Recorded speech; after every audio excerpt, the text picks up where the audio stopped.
बच्चों को डराते थे, किसी भी कारण से बच्चे आए ना हमारे पास। जो वॉलंटियर हमारी टीम के जाते थे उनको भी डराया जाता था।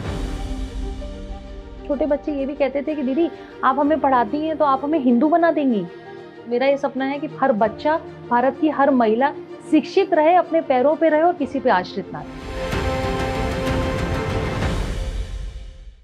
If your compassion is not contagious, it is not compassion at all.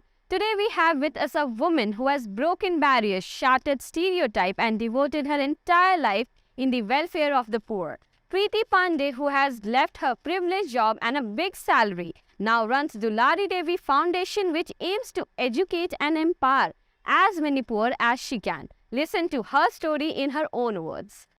देखिए सच कहूँ तो जो हम कर रहे हैं उसकी भी कल्पना हम लोगों ने नहीं की थी। जब झुग्गी स्कूल हम निज़ामुद्दीन खुसरो पार्क में पढ़ाते थे तो कभी सोचा नहीं था कि ये 2-2.5 कमरों का एक ऑफिस भी हमारे पास होगा, क्योंकि फटे हुए तिरपाल के नीचे से मतलब एक फाउंडेशन की शुरुआत हुई। मेरी कोशिश ये थी कि शायद कुछ नया बदलाव करने के लिए और इस कंट्री को कंट्रीब्यूशन देने के लिए, जब मुझे दिल से न कचोटे कि मैं कुछ कर नहीं रही हूँ, तो शायद यही कारण था कि वो कहीं ना कहीं मेरे दिल में बात आने लगी थी कि मेरा कंट्रीब्यूशन क्या है। मैं वो सवाल का जवाब ढूंढने लगी थी। तो आपको अचानक से एक लुक्रेटिव जॉब के साथ साथ आपको बहुत सारे संघर्ष का सामना करना पड़ता है, जो परिवार से शुरू होता है और समाज पे और माफियाओं पे जाके शायद खत्म होता है।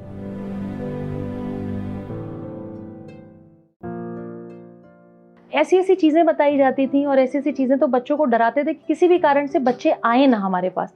जहाँ पे हम लोग पढ़ाते थे वहाँ पे वो मांस के फालूदे फेंक दिए जाते थे, गंदगी कर दी जाती थी, मक्खियाँ भिनभिनाती थी। वो हर प्रयास किया गया। मेरे जो वॉलंटियर हमारी टीम के जाते थे उनको भी डराया जाता था। आई नो ये कहना भी बहुत स्टूपिड सा है, लेकिन लोग आके मेरे पास, छोटे बच्चे ये भी कहते थे कि दीदी आप हमें पढ़ाती हैं तो आप हमें हिंदू बना देंगी, ये तुम्हें जो समोसे देती हैं ये तुम्हें उसमें जहर दे देंगी।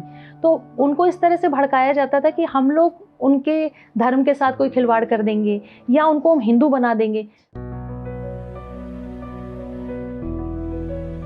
मकसद सिर्फ इतना था इन माफियाओं का कि किसी भी तरह ये फाउंडेशन के लोग, हमारी टीम, हमारी वॉलंटियर किसी तरह वहाँ रुके और टिके नहीं।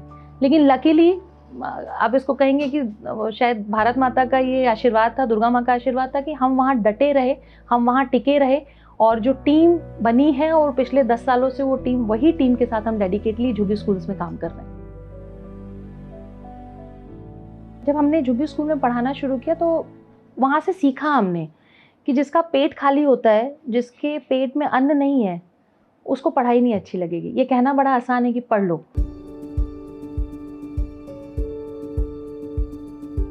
तो ये समझ में आया कि सिर्फ शिक्षा से नहीं, हमको इनके भूख पे इसका भी एक निवारण निकालना पड़ेगा। तो हम लोगों ने अन्नपूर्णा केंद्र की शुरुआत की, जिसमें वो परिवार, वो बच्चे जो हमारे पास आते थे, उन बच्चों को हम लोगों ने 5 किलो राशन देना शुरू किया है। अब हम लोगों ने देश में जगह जगह अन्नपूर्णा केंद्र की ब्रांचेस खोली हैं। मिर्ज़ापुर है, लखनऊ है, गोरखपुर है, बनारस है, प्रयागराज है, दिल्ली है। और हम लोग ऐसे भी जगहों पे काम कर रहे हैं जहाँ पे हमारा ऑफिस नहीं है, प्रेजेंस नहीं है, लेकिन अगर कोई ऐसा परिवार है जो हमें किसी भी तरह से कांटेक्ट करता है और उसके घर में खाने की ज़रूरत है, तो हम उसको ये कंफर्म करते हैं कि आप देश के किसी भी कोने में हैं, आप तक खाना पहुँचेगा। तो कोशिश ये है कि शिक्षा और भूख, हम दोनों पे पैरेलल काम कर सकें। कोई पुरानी साड़ी रखी है जो आप 1-2 बार पहन चुके हैं, आप दोबारा नहीं पहनेंगे, उनको हम अपने ऑफिस से बोलते हैं कि आप हमारे यहाँ दे दीजिए। उस कतरन कला से महिलाएं जो हैं वो क्रिएटिव और आर्ट की चीज़ें बनाती हैं, जैसे पैकेट्स हैं, थैलियाँ हैं, बोरे हैं, चटाइयाँ हैं, और भी क्रिएटिव जो ऑफिस में और घर में आप यूज़ कर सकते हैं वो। तो कतरन कला एक सिलाई का प्रोजेक्ट है हमारा। अन्नपूर्णा केंद्र जो है वो खाने का प्रोजेक्ट है हमारा। और इसके अलावा हमारा एक लीगल इनिशिएटिव है अपना हक, जहाँ पे महिलाओं के अधिकार के लिए लीगल असिस्टेंस मिलता है उनको। It is always said that a woman is a woman's worst enemy. We often see other women as competition instead of ally. But here's the thing. When women help each other, we can achieve incredible things. When we band together, we are an unstoppable force. We can break barriers, shatter glass ceiling, and create a better world for ourselves and for future generation too. When we support each other, we can create a ripple of positive change. Preeti is a true example of such change. Papa mummy की तबीयत बहुत ख़राब थी lockdown के चक्कर में, मैं अपने घर के आगे सब्जी वगैरह का ठेला लगा के सब्जी बेचती थी। अगर मेरे पास कॉपी नहीं होती तो मैम कॉपी वगैरह सब देती है।